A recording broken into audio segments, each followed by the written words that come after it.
Hey, hey everyone. This time we're covering safety and first aid in the kitchen. The first one we're the first topic we're going to be covering is slips, which can easily be prevented by making sure areas where people are walking are clear, although and all that, and making sure that everyone knows that which areas are like wet at the time,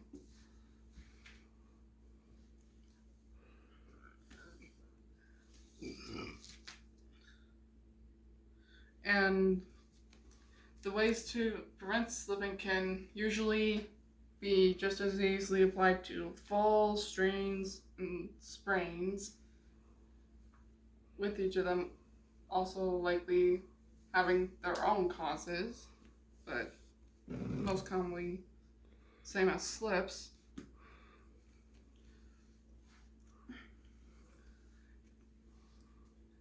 Moving on to falling.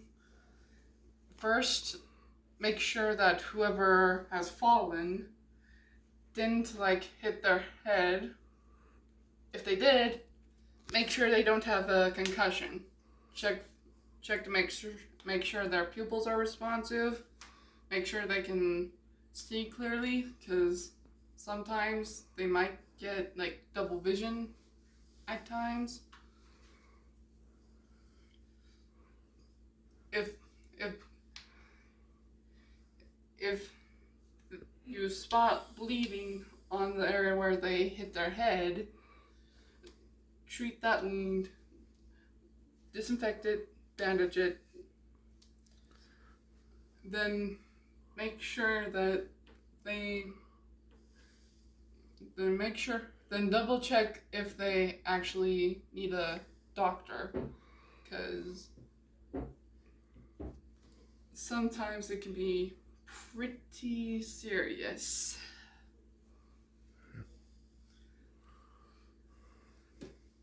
Next topic is cuts. Proper knife handling and stuff can make a world of difference. Make sure you know how to handle a knife, how to hold it properly, how to make sure you can hold down the ingredient you're cutting properly, as well as making sure that you've properly maintained the knife, because sharp knives are safer than dull knives when it comes to handling certain ingredients and stuff.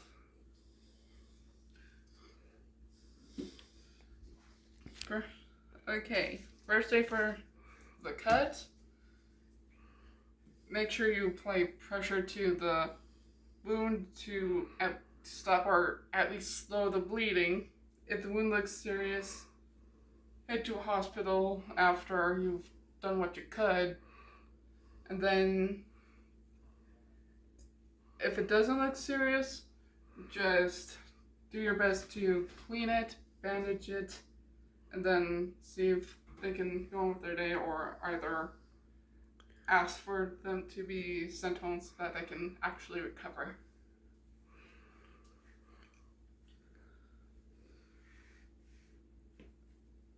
Alright, burns.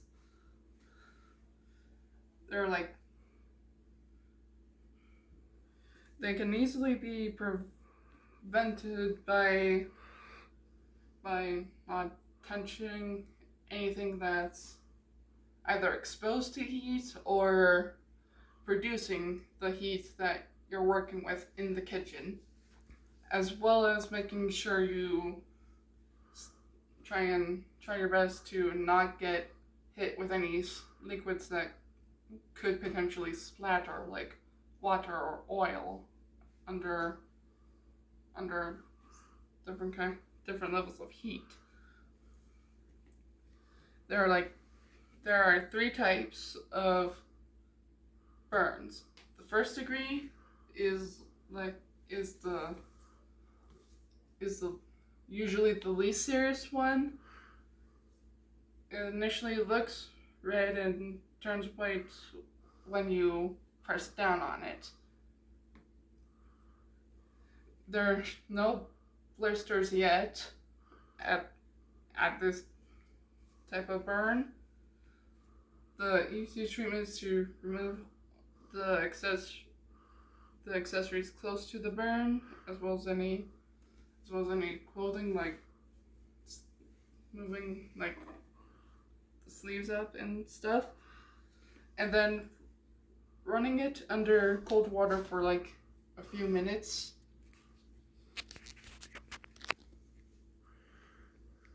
Afterwards, you just gotta apply burn or antibiotic ointment and a clean bandage, and likely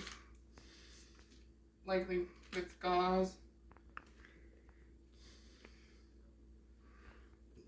Second degree burns are redder and deeper, and they start to blister.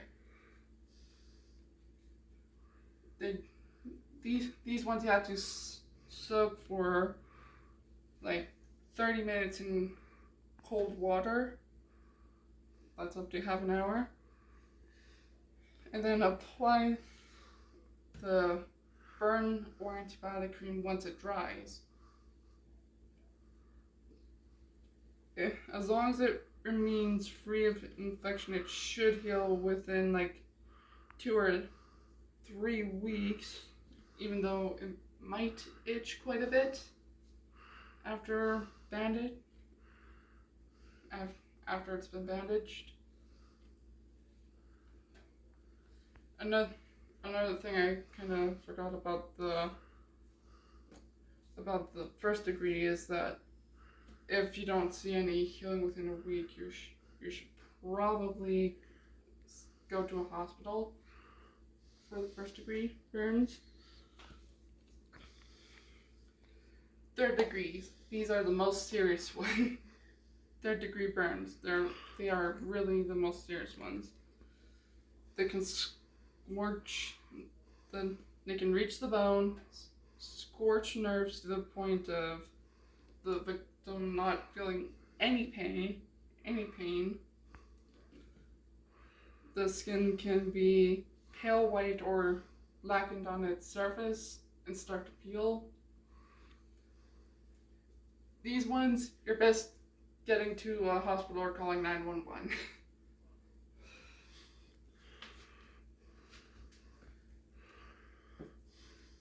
CPR, there are 3 types. Mouth to mouth, otherwise called kiss of life, mouth to nose, and chest compressions. If we got something to... Back on. Okay.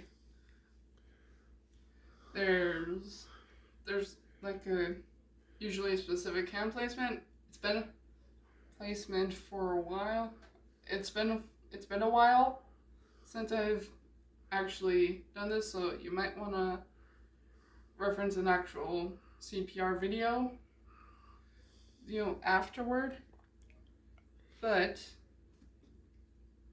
I believe the hand placement is something like this.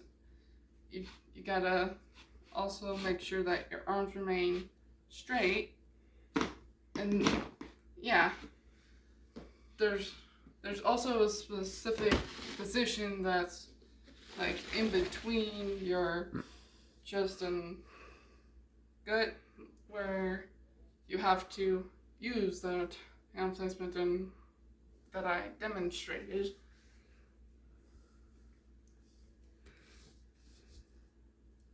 If for most effect without anything bad happening, without damaging the person more.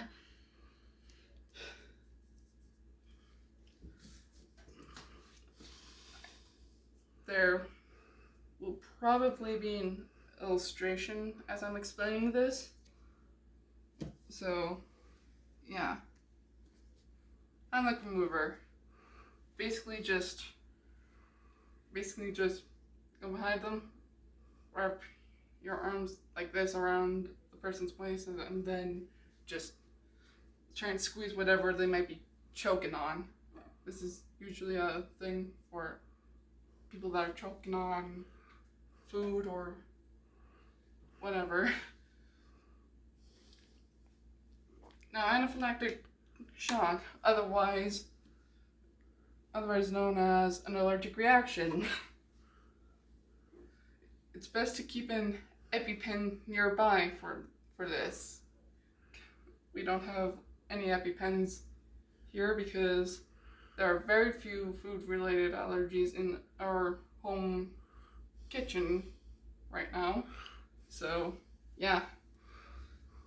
That's kind of why we don't have one. But it's best to keep one nearby and on hand. If a reaction flares up, use the EpiPen as directed by either the doctor or any instructions that come on the box that the EpiPen comes in. The most common portrayal of it is an injection into the upper leg or lower thigh, but it's best to follow the doctor's instructions or the instructions on the box.